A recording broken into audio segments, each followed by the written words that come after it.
10th maths quarterly எக்ஸாமில் கேட்ட 2 mark question பார்க்கலாம்.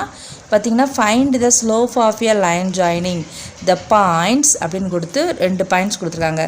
Sign theta minus cos theta and minus sine theta cos theta அப்படின்னு 2 points கொடுத்து நமக்கு என்ன கேட்டிருக்காங்க, ஸ்லோப் கேட்டிருக்காங்க. இதுக்கு ஃபார்முலா என்னன்னு பார்த்தீங்கன்னா, அதுக்கு முன்னாடி இது எந்த எக்ஸசைஸில் இருக்குதுன்னு பார்த்தீங்கன்னா எக்ஸசைஸ் 5.2ல் தேர்ட் சம்மில் செகண்டாக இருக்கிற கணக்கு. இது நமக்கு வந்து ஸ்லோப்புக்கு ஃபார்முலா தெரியும் இல்லையா. 2 பாயிண்ட்ஸ் கொடுத்து ஸ்லோப் கேட்டாங்கன்னா ஸ்லோப் எம் அப்படின்னு குறிப்போம். ஸ்லோப்பை எம்ஸ் ஈக்குவல் டு எவ்வளவு y2 minus y1 by x2 minus x1. இதுதான் நமக்கு ஃபார்முலா. சரியா, இப்போ நம்ம கொடுத்துருக்கிற அந்த 2 பாயிண்ட்ஸ் எழுதிக்கலாம். என்னென்ன பாயிண்ட் கொடுத்துருக்காங்க, sine theta minus cos theta அப்படின்னு ஒரு பாயிண்ட் கொடுத்துருக்காங்க இல்லையா.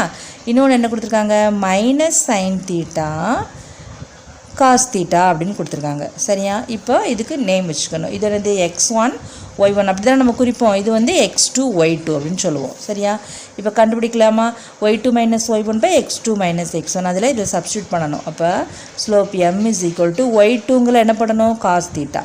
அப்போது காஸ் தீட்டா மைனஸ் y1 வந்து மைனஸ் காஸ் தீட்டா. அப்போ ப்ராக்கெட் போட்டு மைனஸ் காஸ் தீட்டான்னு எழுதிக்கணும் பை x2ங்கிறது என்னது, மைனஸ் சைன் தீட்டா.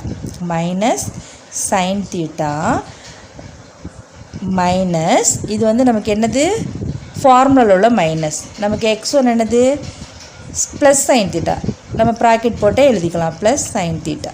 சரியா, அடுத்த ஸ்டெப்பில் நம்ம சைன் எல்லாம் மாற்றிக்கலாம். இப்போ cos theta minus into minus என்ன ஆகும், ப்ளஸ் காஸ் தீட்டா. இல்லை எங்களுக்கு அப்படியே செய்ய தெரியுனா கூட செஞ்சுக்கலாம்.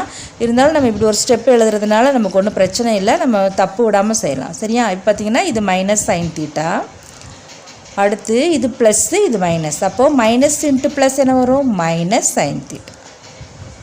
ஓகே, இப்போ பார்த்தீங்கன்னா இது ஒரு காஸ் தீட்டா இது ஒரு காஸ் தீட்டா, ரெண்டையும் கூட்டினா நமக்கு என்ன வரும், 2 காஸ் தீட்டா வரும். சரியா, பை இது மைனஸ்ஸு இது மைனஸ். அப்படியே ஒரே நம்ம சிம்பிளாக இருந்தால் என்ன பண்ணுவோம், ரெண்டையும் கூட்டிக்குவோம் இல்லையா. அப்போ இது வந்து ஒரு மைனஸ் சைன், இது ஒரு மைனஸ் சைன் தீட்டா. ரெண்டையும் கூட்டினா நமக்கு என்ன வரும், -2 சைன் தீட்டா அப்படின்னு வரும். இப்போ பார்த்திங்கன்னா இந்த 2வையும் கேன்சல் பண்ணிடலாம். சரியா, இப்போ என்ன பண்ணுவோம், நமக்கு இந்த சைனை மேலே மாற்றிக்கலாம். Minus cos theta by sine theta இப்படி எழுதிக்கலாம். சரியா, இந்த சைனுக்கு இந்த மைனஸை கீழே தான் போடணும், இல்லை மேலே போட்டு எழுதிக்கலாம்.